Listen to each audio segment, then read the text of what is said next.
ದಾಸ್ಯ ಅನ್ನುವ ಮಾತು ಅಂತ. ಇಂಥ ದಾಸಭಾವ ಒಳಗಿಷ್ಟು ಇದ್ದು, ಹಾಗಂತ ದಾಸ್ಯ ಭಾವ ಅಲ್ಲ. ನಮಗೆ ದಾಸ್ಯ ಭಾವ ಇರುತ್ತೆ, ದಾಸಭಾವ ಇರೋದಿಲ್ಲ. ಮನಸ್ಸಿನೊಳಗೆ ಆತ್ಮವಿಶ್ವಾಸ ಇರೋದಿಲ್ಲ ನಮಗೆ.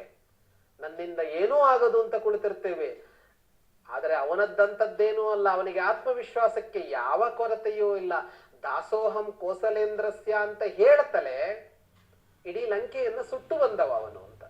ಹಾಗಾಗಿ ಒಳಗೆ ಪುಟಿಯುವ ಆತ್ಮವಿಶ್ವಾಸದೊಡನೆಯೂ ತನ್ನ ಆ ಎಲ್ಲದನ್ನು ಒಬ್ಬ ಪ್ರಭುವಿಗಾಗಿ ಮೀಸಲಿಟ್ಟು, ಒಬ್ಬ ಪ್ರಭುವಿನ ಕಾರ್ಯಕ್ಕಾಗಿ ಮೀಸಲಿಟ್ಟು ಕಾರ್ಯ ಮಾಡಿ ಬರೋದಿದೆಯಲ್ಲ, ಅಂಥವರು ಬೇಕು ನಾಡಿಗೆ, ಅಂಥವರು ಬೇಕು ಲೋಕಕ್ಕೆ.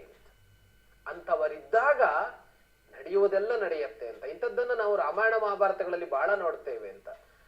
ಅರ್ಜುನ ಯುಧಿಷ್ಠಿರನಿಗಿಂತ ಶಕ್ತಿಶಾಲಿ, ಯುಧಿಷ್ಠಿರನಿಗಿಂತ ತಪಸ್ವಿ, ಯುಧಿಷ್ಠಿರನಿಗಿಂತ ಯೋಗಿ ಅಂತ ಕರಿಬೇಕು ಅವನನ್ನ. ಶಿವನ ಸಾಕ್ಷಾತ್ಕಾರವಾದವನು, ಸಶರೀರನಾಗಿ ಸ್ವರ್ಗಕ್ಕೆ ಹೋಗಿ ಕೆಳಗೆ ಬಂದವನು. ಅದೆಷ್ಟೋ ಕಾಲ ದೇವತೆಗಳಿಗೆ ಕೊಲ್ಲಲಾಗದ ರಾಕ್ಷಸರನ್ನ ಕೊಂದವನು. ಆದರೆ ಅವನು ಅಣ್ಣನ ಆಜ್ಞಾನುವರ್ತಿ. ಹಾಗೆ ರಾಮಾಯಣದಲ್ಲಿಯೂ ಅಂತ, ಅದು ಭರತನೂ ಅಂತವನೇ, ಹನುಮಂತನೂ ಅಂತವನೇ ಅಂತ.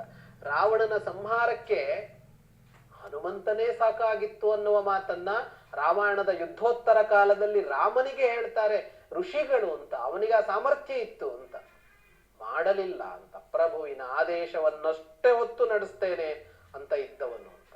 ಇದು ಸಾಮರ್ಥ್ಯದ ವಿಷಯವಾದ್ರೆ ಎಂತ ತಂತ್ರಗಾರ ಅವನು ಅಂತ. ತಂತ್ರ ಅಂದ್ರೆ ನಾವತ್ತು ಕುತಂತ್ರ ಅಂತ ಅಂದ್ಕೊಂಡಿದ್ದೇವೆ, ಅದಲ್ಲ. ಜಾಣ್ಮೆ, ಉಪಾಯ ಅಂತ ಹೇಳ್ತೀವಲ್ಲ, ಅಂಥ ತಂತ್ರಗಾರ ಅವನು ಅಂತ. ಯಾರೊಡನೆ ಹೇಗೆ ವರ್ತಿಸಬೇಕು, ಯಾರೊಡನೆ ಹೇಗೆ ಮಾತನಾಡಬೇಕು ಅನ್ನೋದಕ್ಕೆ ಕಲಿಯಬೇಕಾದದ್ದು ಆಂಜನೇಯನಿಂದ.